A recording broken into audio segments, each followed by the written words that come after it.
예, 반갑습니다. 오늘 함께 나눌 본문 사무엘상 30장 1절로 8절까지 말씀입니다. 사무엘상 30장 1절로 8절입니다.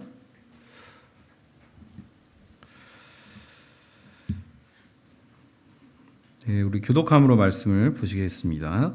다윗과 그의 사람들이 사흘 만에 시글락에 이른 때에 아말렉 사람들이 이미 네겝과 시글락을 침노하였는데 그들이 시글락을 쳐서 불사르고 있는 젊거나 늙은 여인들은 한 사람도 죽이지 아니하고 다 사로잡아 끌고 자기 길을 갔더라.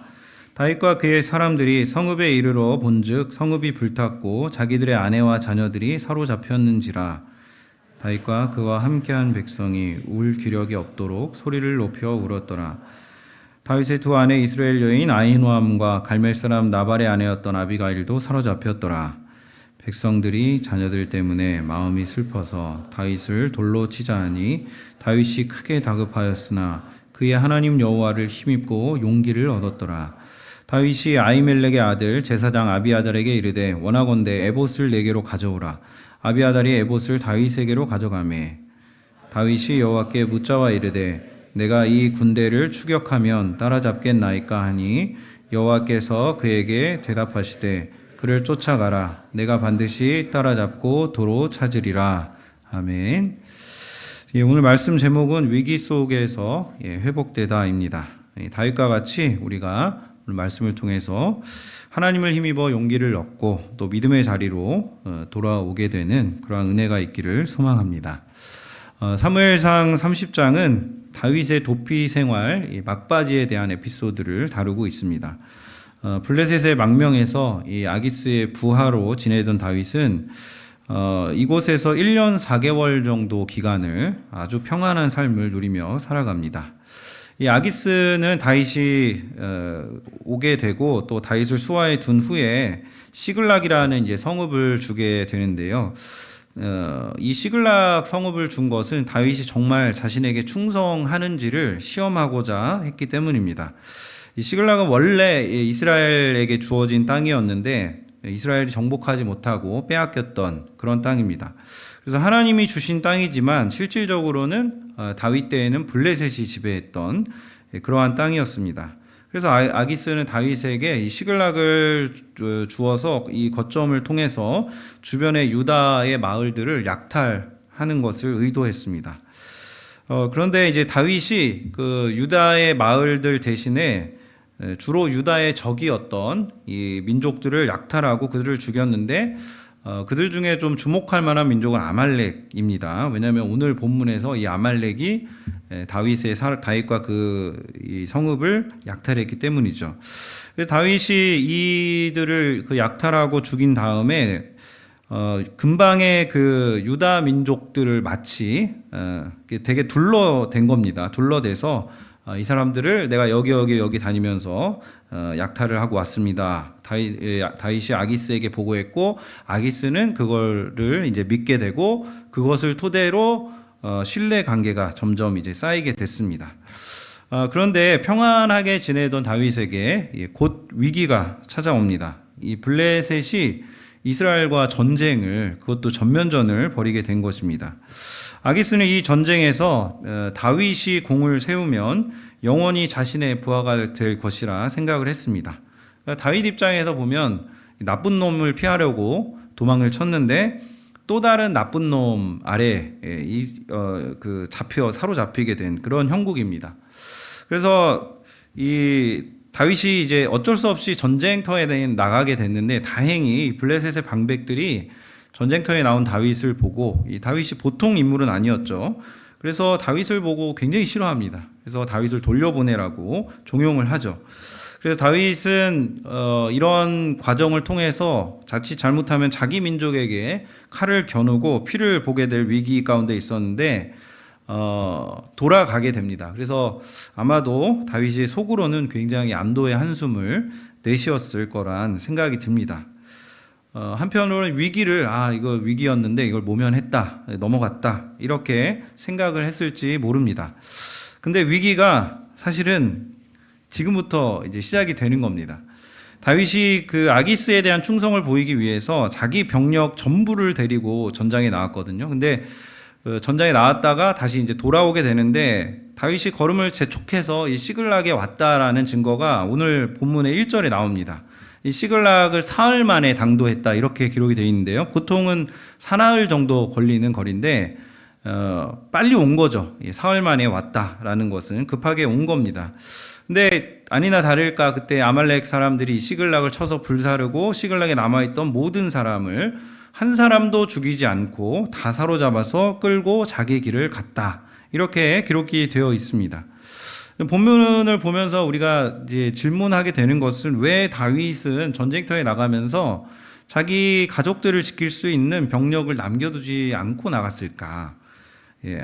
우리가 이제 추측하기는 한 600명 정도 다윗의 군대가 있었을 것이라고 추측하는데 100명에서 한 200명 정도 아니면 100명 이하라도 남겨두었으면 됐을 텐데 이번에는 웬일인지 모든 병력을 데리고 전쟁터에 나갔던 것입니다. 그래서 이것을 미루어 볼 때 아마 다윗이 형식상으로 전쟁터에 나간 것은 아닌 것으로 보입니다. 아기스 왕이 요청해서 그냥 뭐 가기 싫은데 마지못해서 이렇게 간 게 아니라 그랬으면은 어느 정도 군사를 남기고 분배해서 갔을 텐데 다윗이 좀 진심으로 이스라엘과의 전쟁에 뭔가 이렇게 좀 보여주고 싶었던 마음이 있었는지 모르겠는데 하여튼 전 병력을 데리고 나갔습니다. 그래서 이게 뭐냐라고 할 때 지금 일어난 이 사건은 다윗이 하나님께 불순종해서 그 불순종한 것에 대해서 하나님이 심판하시고 징계하는 과정으로서 이런 사건이 일어났구나 라고 우리가 좀 생각을 해볼 수 있습니다. 다윗이 어떤 사람입니까? 다윗은 이스라엘의 왕이죠. 기름 부음 받은 자, 왕이 될 자죠. 아직 왕이 되지 않았지만 기름 부음 받은 자, 왕이 될 사람입니다. 그런데 그런 다윗이 하나님 앞에서 지금 옳지 않은 일을 하고 있는 것입니다. 우리가 그 창세기에 보면 창세기에 아브라함이나 이삭 같은 족장들 보면 약속의 땅에 이렇게 거주할 때 어려움이 찾아오거든요. 근데 어려움이 찾아왔을 때 꼭 어디로 가냐면 애굽 이런 데로 가요. 그러면 무슨 일이 일어나면 아내를 뺏길 뻔한 그런 일이 일어납니다. 그렇죠? 그래서 그 어려움을 겪고 돌아오게 되는데 다윗도 비슷하죠. 어려움을 만났는데 이 어려움을 회피하고자 블레셋, 적진인 블레셋에 투항을 합니다. 근데 다윗이 이렇게 하나님이 어떻게 보면 허락하신 광야 생활을 거부하고 자기 유익과 안락을 쫓아서 갔는데 하나님은 그것을 이제 그냥 두고 보지 않으시는 것입니다. 사무엘상 27장 1절에 다윗이 그 블레셋 갈 때 마음이 좀 기록되어 있는데요. 우리 한번 같이 보겠습니다. 같이 읽겠습니다. 시작. 다윗이 그 마음에 생각하기를 내가 후일에는 사울의 손에 붙잡히리니 블레셋 사람들의 땅으로 피하여 들어가는 것이 좋으리로다. 사울이 이스라엘 온 영토 내에서 다시 나를 찾다가 단념하리니 내가 그의 손에서 벗어나리라 하고. 그러니까 다윗이 지금 자기 그 생각, 자기 뜻대로 이런 결정을 내리고 블레셋에 투항하기로 한 겁니다. 이제 그것에 대해서 하나님이 다윗을 징계하고 있는. 그래서 다윗의 광야 생활 중에 다윗이 패배한 적이 거의 없는데 싸우지도 못하고 패배하는 유일한 사건이 바로 오늘 30장에서 일어난 이 사건입니다. 그래서 1, 2절을 통해서 우리가 볼 수 있는 몇 가지 특징들이 있는데 첫 번째로는 이 일이 언제 벌어졌는가라고 했을 때 다윗이 죄를 지으러 나갔을 때 벌어집니다. 이스라엘을 구하는 것이 아니라 이스라엘을 죽이러 나가는, 하나님의 명령에 순종하는 것이 아니라 블레셋 왕에게 순종할 때 이런 일이 일어나는 것입니다. 그래서 우리가 신앙생활 하다 보면 죄를 짓죠. 죄를 짓고 위기를 만나는 때가 꼭 있습니다. 그런데 그때 이런 생각이 드는 것입니다. 내가 불순종해서 하나님께 혼나는 중이구나. 그래서 첫 번째로는 언제 일이 벌어졌는가? 다윗이 죄 지으러 나갈 때. 두 번째로는 어디에서 이런 일이 벌어졌는가? 블레셋에 속한 시글락 땅에 있을 때 이런 일이 벌어졌다라는 것입니다. 그러니까 다윗이 생각하기에는 여기가 지금 가장 안전한 곳, 여기에서 있으면 그래도 편안하게 지낼 수 있다라고 생각을 했는데 다윗이 여기서 처음으로 패배하고 가족들 모두가 포로로 끌려가는 그런 위기를 맞게 됩니다. 우리도 마찬가지 어려움을 만났을 때 이런 생각을 해볼 수 있습니다. 내가 지금 어떤 장소에 있기 때문에 내가 어려움을 만나는 거지? 내가 지금 있는 곳이 세상적으로는 유익한데 하나님이 정말 기뻐하는 곳에 내가 있는가? 아니면 그렇지 않은가? 제가 며칠 전에 저희 고등부 졸업한 친구를 이렇게 몇몇 이렇게 만났는데 이 친구가 이런 얘기를 하더라고요. 고딩 때 자기가 고등학교 때 클럽을 갔는데 거기서 자기는 하나님 만났다. 이런 얘기를. 그래서 보통 거기서 이제 술에 취하고 유흥을 즐기는데 이 친구는 거기서 내가 하나님께 기도해야겠다 이런 생각을 했대요. 참 이것도 은혜죠. 그래서 내가 있어야 할 곳이 아닌데 그곳에 계속 이렇게 머물러 있을 때 아주 특이하게 이런 계시를 받는 친구들도 가끔 있는데 보통은 다윗처럼 됩니다. 나쁜 일을 당하게 되고 어려운 일을 겪게 되고 그리고 돌아오게 되는 경우가 보통의 경우입니다. 자, 세 번째로는 그럼 누구한테 패배했는가? 다윗이 아말렉에게 패배했습니다. 여러분 아말렉 굉장히 강한 것 같죠? 그렇지 않습니다. 아말렉은 사무엘상 앞에 보면 사울에게 이미 하나님 명령해서 한 번 토벌을 당했거든요. 그래서 아말렉은 완전히 오합지졸 무리들 그냥 그 마을 이렇게 뭐 수십 명 잃어가지고 도적대 같다라고 생각하시면 돼요. 그래서 막 약탈하고 다니고 이런 아주 그 작은 무리들인데 다윗이 조금의 병력만 남겨두었어도 아마도 막을 수 있었을 텐데 아주 허망하게 지금 다윗이 아말렉에게 패하는 이런 결과를 보게 됩니다. 그리고 어떻게 패배했을까요? 싸우지도 못하고 패배합니다.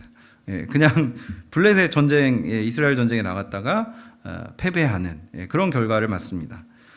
그래서 이런 상황과 정황들을 볼 때 다윗에 대해 하나님이 징계하시는 게 분명하다. 하나님이 더 이상 이곳에 살지 못하도록 더 이상 여기서 너가 살아서면 안 된다. 여기에 있으면 안 된다라고 징계하시는 것으로 보입니다. 사실 다윗이 도피 생활 초반에도 블레셋에 한번 도망쳤던 적이 있습니다. 가드라는 데 도망쳤는데 그때도 블레셋 방백들이 다윗을 굉장히 싫어해서 다윗이 어떻게 했습니까? 미친 척을 하고 나서야 간신히 탈출할 수 있었습니다. 근데 그 미친 척을 했어도 가드왕이 충분히 다윗을 죽일 수 있었는데 거기서도 그냥 쫓아보낸 것도 은혜고 지금 이번에도 아말렉 사람들이 그 아무도 없는 여자들만 있는 그러한 가족들 어린이들만 있는 그러한 성읍을 약탈했는데 아무도 죽이지 않고 갔기 때문에 여기서 다윗이 공경에 처해 있지만 기회라는 것이 생기게 됐는데 이것도 하나님의 은혜라고 볼 수 있습니다. 그래서 우리가 우리 인생에서 살다 보면 어려움을 마주하게 되는데 그것을 어떻게 이해하고 바라볼 것인가가 중요합니다. 이 어려움이, 이 위기가 나에게 당면한 이 어려움이 내가 믿음으로 살다가 받는 고난인지 아니면 죄짓고 불순종해서 받게 된 고난인지를 먼저는 분별을 해야 하는 것입니다. 그래서 전자의 경우라면 믿음으로 여러분이 잘 살아가고 있는데 어려움을 만났어요. 그거는 어떻게 해야 됩니까? 인내하고 버티면 돼요. 그런데 후자의 경우라면 잘못했어요. 그러면 회개하고 돌이켜야죠. 그래서 다윗이 이 사건을 겪고 나서 3절에서 5절에 보시면 다윗이 첫 번째 반응을 보이는데요. 이 단락 3절에서 5절에 보시면 다윗과 부하들의 관점에서 이 사건을 다시 한번 서술하고 있습니다. 그래서 와서 보니까 성읍이 불탔고 아내와 자녀들이 다 사로잡혀 갔어요. 어떻게 사로잡혀 간 것을 알았냐? 아마도 성읍이 불을 타는데 다 막 이렇게 어지럽혀졌는데 시체는 하나도 없는 거죠. 그러니까 그걸로 아마 당시에 고대의 그 약탈의 관행으로 봤을 때 이 뭐 포로나 노예로 삼기 위해서 데려간 것으로 추정을 했던 것 같습니다. 그래서 다윗과 그 자신의 그 군사들이 이 광경 앞에서 울 기력이 없도록 소리를 높여 울었다. 이렇게 기록되어 있죠. 대성통곡을 한 겁니다. 누구나 이 상황에 처하면 내 사랑하는 가족이 이렇게 끌려간 상황에서 누구나 이런 반응을 했겠죠. 믿음이 믿거나 믿음이 없거나 상관없습니다. 가족을 잃으면 누구나 대성통곡 울게 돼 있습니다. 중요한 것은 다윗의 두 번째 반응입니다. 오늘 본문의 6절에서 8절에 나와 있는 반응인데요. 어느 정도 이 5절과 6절 사이에 시간이 약간 흐른 것 같습니다. 그 다음에 백성들이 남아있는 이 군인 남자들이 자녀들 때문에 마음이 슬펐다. 그래서 다윗을 돌로 치자라고 합니다. 여러분, 이 본문을 읽으면 참 이상한 게 있습니다. 이상한 거 발견을 해야 됩니다. 왜냐하면 왠지는 모르겠어요. 독특한 것은 아내와 자녀들 때문이 아니고 자녀들 때문에 마음이 슬펐다. 이렇게. 아내는 왜 없을까? 예. 답을 아시면 저한테 말씀을 해주시면 좋겠고요. 그렇게 표현이 돼 있어요. 자녀들 때문에 마음이 슬퍼서 돌로 쳐서 죽이려고 했다. 그러니까 처음에는 슬픔이 찾아오는 거죠. 위기 속에서 그 슬픔이 찾아왔어요. 그래서 슬퍼합니다. 그 다음에는 이 슬픔을 해소를 해야 돼요. 인간이 보통 본성적으로 해소를 해야 되는데 어떻게 해소하냐? 대상을 찾습니다. 이 문제는 왜 일어났고 문제의 책임은 누구에게 있는가? 당연히 그런 생각을 했겠죠. 우리 지휘관인 다윗이 왜 평소와 같지 않게 방비할 백성을 군대를 하나도 남겨두지 않고 이렇게 전부를 데리고 떠나가지고 우리가 지금 이런 상황에 처하게 됐는가? 그래서 분노가 막 이렇게 표출이 되는데 그것을 다윗에게 돌려서 다윗을 돌로 쳐서 죽이자. 그래서 반응까지는 똑같은데 이 백성들 군사들은 악한 행동을 합니다. 마치 그 가인과 아벨이 제사를 똑같이 드렸는데 하나님 가인의 제사는 받으시고 아벨의 제사는 거꾸로 했네요. 가인의 제사는 안 받으시고 아벨의 제사는 받으셨는데 가인이 누구한테 화를 내요? 아벨한테 화를 내죠. 자기 자신 때문인데 아벨한테 화를 내서 아벨을 죽이는 그런 것처럼 뭔가 이렇게 대상을 찾아서 그 분노를 해결을 하려는 그런 상황에 있는 것입니다. 다윗이 지금 이런 상황에서 죽을 지경이죠. 자기도 가족과 식솔들을 잃었는데 사람들은 자기에게 이제 책임을 돌리고 있습니다. 근데 그 다급한 상황에서 다윗이 지금 이 성경 기자가 굉장히 좀 특이한 그런 표현을 하는데 여기 6절에 보시면 다윗이 크게 다급하였으나 그의 하나님 여호와를 힘입고 용기를 얻었더라 이렇게 되어 있습니다. 다윗이 여기서 좌절하지 않고 낙심하지 않고 어떻게 할까 말까 주물주물하지 않고 여호와를 힘입어서 용기를 얻었더라.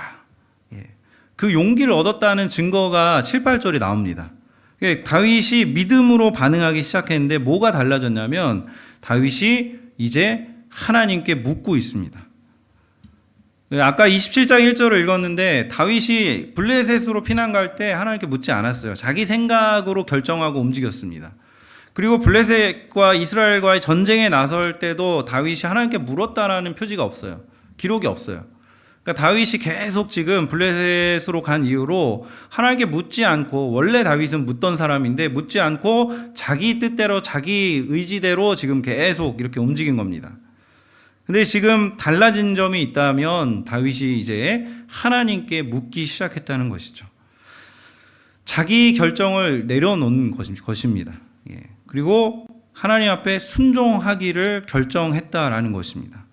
그래서 다윗이라는 사람이 어떤 면이 훌륭하냐라고 할 때 다윗은 위기 속에서 그가 하나님의 사람인 것 그리고 그가 어떻게 해야 하는지를 아주 잘 결정하는 사울 같으면 아마 다른 결정을 했을 텐데 다윗은 하나님께 묻기 시작하는 하나님을 힘입어서 용기를 얻는 그러한 결정을 하는 그래서 더 위기가 찾아오고 고난 앞에서 한 번 더 강해지고 한 번 더 강해져서 다윗은 정말 하나님이 세우고자 하시는 그 이스라엘의 메시아, 이스라엘의 왕의 모습을 점점 이 광야의 고난을 통해서 이 도피 생활을 통해서 갖추어 가고 있구나라는 걸 우리가 깨닫게 됩니다. 그래서 마찬가지예요. 우리 인생도 하나님께서 어떻게 보면 하나님이 연단해 가시는 그런 과정, 하나님이 연단해 가시는 시간들입니다. 그때 우리가 다윗과 같이 누구나 어려움을 만납니다. 그때 우리가 다윗과 같이 반응한다면 우리 모두가 동일한 하나님 앞에 동일한 은혜를 누리게 될 것입니다.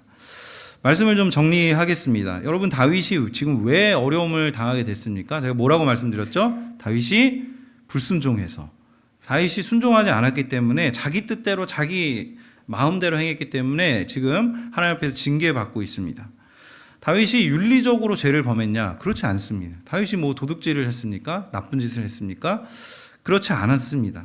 근데 성경이 말하는 죄는, 이게 사실은 성경이 말하는 죄의 본질이에요. 자기 생각대로 자기 결정권을 가지고 내 스스로 내가 내 미래를 펼쳐나가고, 내가 내 안위를 결정하고, 내가 내 뜻대로 내 삶의 결정을 내가 내리겠다라는 것, 이게 죄의 본질적인 모습인데, 다윗이 이 위기 앞에서, 자기가 당면한 고난 앞에서 어느 순간 자기를 의지하기 시작했고, 그래서 블레셋으로 들어갔고, 그 블레셋에 있는 1년 4개월 동안 이게 거리낌 없이 그냥 굉장히 편안하게 나름대로는 있었던 것입니다.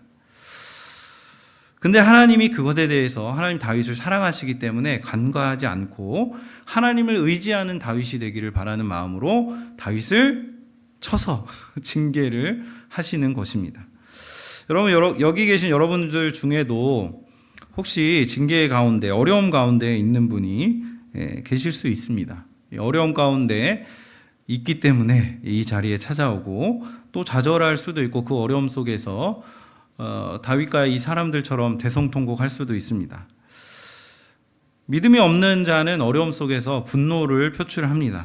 그러나 믿음의 사람은 회개하고, 내가 지금 왜 이 상황에 처하게 되었는지, 이 자리에 있게 됐는지를 돌이켜보고 해석을 합니다. 그리고 내가 있어야 할 자리가 어디인가, 내가 머물러야 할 자리, 내가 지금 해야 할 일이 무엇인가를 깨닫고 그것을 하나님께 묻게 되는 그런 행동으로 나아가는 것이 바로 하나님의 백성들, 하나님의 자녀들이 어려움 앞에서 마땅하고 당연하게 반응하는 그런 결과입니다.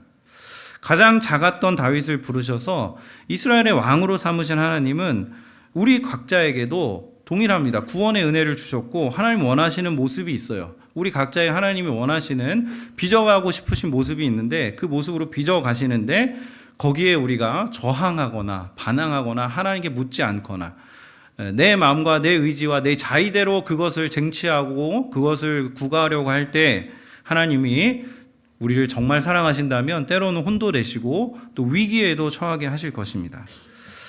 그러나 우리가 그런 상황 앞에서 뭘 알아야 되는 거예요? 지금 다윗을 보면서, 물어야 되는구나. 내가 믿음으로 반응해야 되는구나. 내가 거기서 실망하고 좌절하고 하나님 없는 거 아니야? 그게 아니라 하나님이 지금 나를 사랑하고 계시고 나에게 기회를 주시는구나라고 여러분이 그것을 생각하고 하나님께 묻기 시작할 때, 하나님은 거기서부터 다시금 다윗을 회복시키시듯이 우리를 회복시키시는 은혜를 부어 주실 것입니다.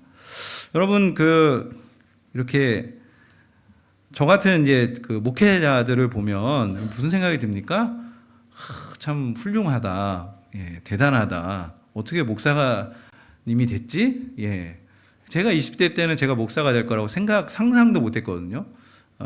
그리고 저도 많은 실수를 했습니다. 제가 20대 때 대학부 다닐 때 많은 실수를 했는데, 그 중에 제가 이제 대학부에서 하여튼 큰 실수를 했어요. 한 2가지 정도 실수를 했는데, 그때 담당 목사님 저를 불러가지고 그걸 지적을 했어요. 지적을 해서 너 이거 잘못했어, 이거 잘못했어. 그때 제가 어떻게 했을까요? 네, 그렇네요. 깨닫지 못하고 있었는데, 그때 이렇게 불려가서 혼나고 난 다음에 그걸 깨닫고, 제가 이렇게 2가지 잘못을 했는데 그냥 한 사람하고는 관계가 회복이 됐고 용서를 구하고, 한 사람하고는 그냥 헤어지게 됐어요. 그래서 늘, 근데 제가 지금도 그 친구를 생각하면 미안한 마음이 늘 있더라고요. 근데 그게 이제 우리가 인생 살다 보면 이제 실수를 하는 건데, 그것이 결코 우리가 그 순간에 뭔가 실수를 하고 실패했을 때 거기서 끝나는 게 아니라는 것을 우리는 기억을 해야 합니다.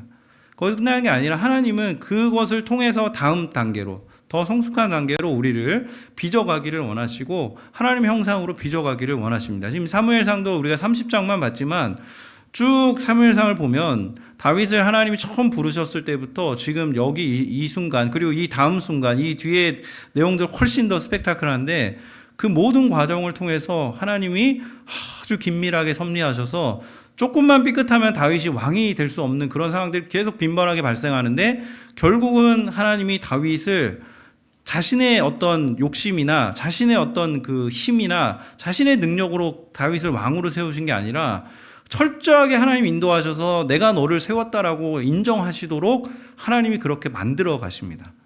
저도 사실 동일하게 고백을 합니다. 제가 목사가 된 것 기적입니다. 하나님 은혜입니다.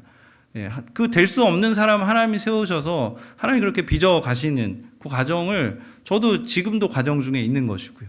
여러분도 마찬가지일 것입니다. 이 직분의 다름이지 여러분이 성도로서 또는 학생으로서 여러분의 처한 자리에서 하나님 여러분 지금 빚어가고 계신다는 것. 여러분 그 인식, 그 인정을 오늘 우리 기도 가운데 하나님이 나의 인생을 아시고 나의 삶을 아시고 나를 그렇게 부르셨고 나를 지금 이 자리에서 인도해 가시는구나. 혹시나 어려움이 있으신 분들은 오늘 이 기도 가운데 함께 기도하면서 그 하나님의 은혜, 성령께서 여러분 안에 찾아오셔서 여러분에게 말씀하시고, 제가 요즘에 자주 하는 말 중에 하나가 우리가 신비를 인정하는 신앙생활을 해야 된다. 너무 지적으로만, 너무 생각으로만 신앙생활을 하는 게 아니라 하나님이 신비롭게, 하나님이 우리의 심령 가운데 하나님이 아주 긴밀한 방법으로 우리가 특별히 그것이 기도라는 이 방법을 통해서 하나님 역사하시는 은혜들을 정말 우리가 경험해야 합니다. 이 신앙생활에 정말 이 신비를 잃어버리면 그때부터는 신앙생활이 재미가 없고 하나님의 실제가 느껴지지 않고 우리가 교회에 다니는 것이 형식적이 되어지고 그렇게 되거든요. 그래서 저는 여러분이 오늘 같이 기도하실 때 그런 하나님의 신비가 여전히 역사하고, 오늘 내가 기도할 때 하나님 역사하실 것이고, 오늘 내가 기도할 때 하나님이 돌이키게 하실 것이고, 그 놀라운 은혜들을 우리에게 부어주실 것이라는 기대와 소망을 가지고 주님 앞에 나아가게 되었으면 좋겠습니다. 그렇게 주님 앞에서 회복되고 주님 앞에서 길을 찾는 여러분 모두가 되시기를 주님의 이름으로 축원합니다.